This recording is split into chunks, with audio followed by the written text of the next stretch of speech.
من كان يرجو لقاء الله فإن أجل الله لآت وهو السميع العليم. Kemudian yang kelima, dari maksud pokok pensyariatan, ya, di dalam sejumlah ibadah-ibadah agung, termasuk di amalan-amalan 10 hari bulan Dzulhijjah ini adalah bagaimana umat Islam ini menjalin kebersamaan, mengikat dari tali persaudaraan,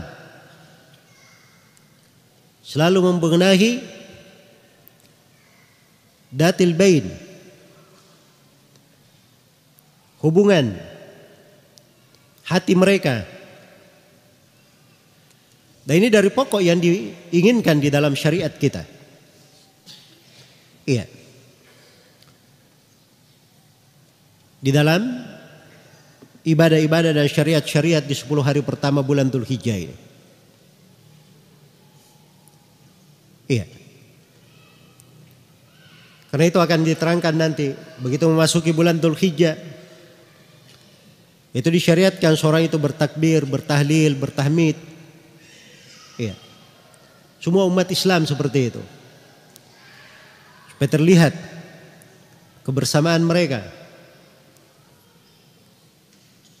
Sampai Abu Bakar dan Umar dan Ibnu Umar radhiyallahu anhuma, mereka berdua masuk ke pasar, lalu mereka bertakbir, maka seluruh penduduk pasar itu ikut bertakbir.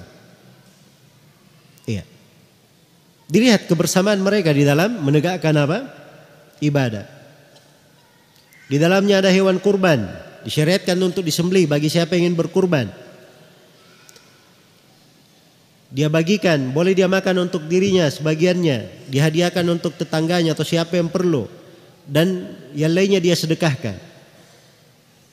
Ini semuanya mengikat persaudaraan. Iya. Apalagi di musim-musim haji, itu kelihatannya tempat berkumpulnya manusia. Di hari Arafah semuanya berpuasa di hari Arafah. Sebagaimana disyariatkan juga berpuasa dari tanggal 1 sampai tanggal 8. Dan di Idul Adha semuanya hadir sholat Id. Ya. Kenapa selalu berulang ini? Idul Adha, Idul Fitri. Ini simbol di dalam kebersamaan. Agar umat ini terbiasa bersama saudara-saudaranya, terbiasa di tengah kaum muslimin, ikut bergembira di dalam kegembiraan mereka. Sebagaimana kalau ada kesedihan, mereka juga merasakan kesedihan saudaranya. Iya. Karena itu di hari bergembira kadang dia melihat ada orang yang kekurangan, ada orang yang bersedih, maka dia beri. Di Idul Fitri ada syariat zakat fitri. Dan Idul Adha ada syariat berkurban. Ini semuanya untuk menutup kesedihan orang-orang yang bersedih di hari yang harusnya semuanya bergembira. Iya. Maka ini dari bentuk-bentuk syariat kita menjaga kebersamaan, persaudaraan di tengah umat ini. Dan itulah umat Islam. Memang terdidik seperti itu. Diriwayatkan oleh Imam Al-Bukhari dan Imam Muslim dari An-Nu'man bin Bashir radhiyallahu anhuma.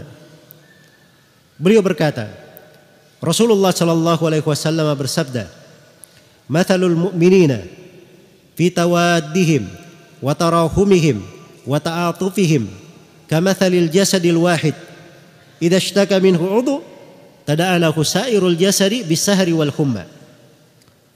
Perumpamaan kaum mukminin dalam hal saling cinta mencintai, kasih mengasihi, sayang menyayangi, itu seperti satu jasad. Seperti satu jasad. Bagaimana satu jasad itu? Kalau ada satu dari anggota badan yang kena penyakit, maka yang lainnya akan merasakannya. Mungkin semuanya tidak bisa tidur, Sakit gigi tidak bisa tidur semua ya. Kan begitu. Sakit kakinya, sakit kepalanya, ya. Yang lainnya nggak bisa tidur. Sebagaimana kadang sebagian penyakit membuat seluruh badannya menjadi panas. Nah, ini persaudaraan seperti itu. Iya. Melatih seseorang itu untuk merasakan. Apalagi di kondisi-kondisi yang seperti sekarang ini, hari-hari yang kita menyaksikan sejumlah dari saudara kita tertimpa musibah, misalnya seperti di Lombok terjadi gempa. Ya. Maka ini hari-hari yang agung, masa-masa yang mulia akan datang bersama kita. Pahala dan keutamaan dilipat gandakan, karena dia adalah hari-hari terbaik di dalam kehidupan. Ya. Berbuat kebaikan, mengulurkan tangan, membantu saudara, itu adalah pahala-pahala yang sangat besar. Ya. Apalagi kalau sifatnya dia memberi bantuan kepada orang yang betul-betul ada di dalam masalah. Bantuannya itu bisa menyelamatkan jiwa. Bisa menyelamatkan jiwa, bisa mengeluarkan orang dari kesusahan. Nah, itu lebih besar daripada yang lainnya. Iya. Maka ini peluang-peluang dan kesempatan tidak ditelantarkan. Tidak ditelantarkan oleh setiap muslim dan muslimah. Baik. Maka dari dasar pokok adalah seorang itu menjaga dari kebersamaannya. Menjaga dari kebersamaan. Iya. Di tengah umat ini. Sebagaimana di dalam penentuan masuknya bulan Dzulhijjah, itu oleh Nabi SAW diarahkan kepada bersamaan. Idza ra'aitum hilala Dzulhijjah, apabila kalian melihat hilal bulan Dzulhijjah, diarahkan kepada kebersamaan. Diriwayatkan oleh Imam Tirmidzi dari Abu Hurairah radhiyallahu taala anhu, Rasulullah sallallahu alaihi wasallam bersabda, "Al-fitru yawma tuftirun wal adha yawma tadhahun." Ya, al-fitru atau as-saumu yawma tasumun wal fitru yawma tuftirun wal adha yawma tadhahun. Puasa itu adalah hari kalian semua berpuasa. Berbuka adalah hari kalian semua berbuka. Dan berkurban adalah hari kalian semua berkurban. Disandarkan kepada kebersamaan. Disandarkan kepada kebersamaan. Jelas ya? Nah, ini pendidikan agung di dalam agama kita, di dalam syariat kita. Karena itu aneh bin ajaib seorang muslim itu. Subhanallah, dia melalui dari ketaatan dari bulan Ramadan. Ya, hari-hari agung di bulan Dzulhijjah, haji, umrah, sholat. Tapi kerjaannya seakan-akan ingin membuat manusia berpecah, saling benci membenci. Ya. Ini kegemarannya menghujat pemerintah, membicarakannya dengan kejelekan. Itu ghibah namanya.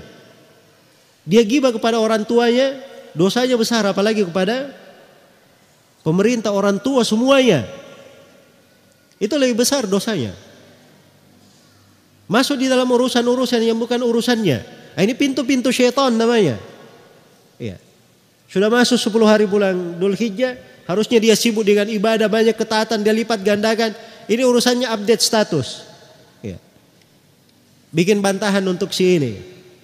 Wah, ini kelihatannya pandangan politiknya kurang bagus. Ya. Ini pasang jebakan Batman. Ini pasang begini dan begini.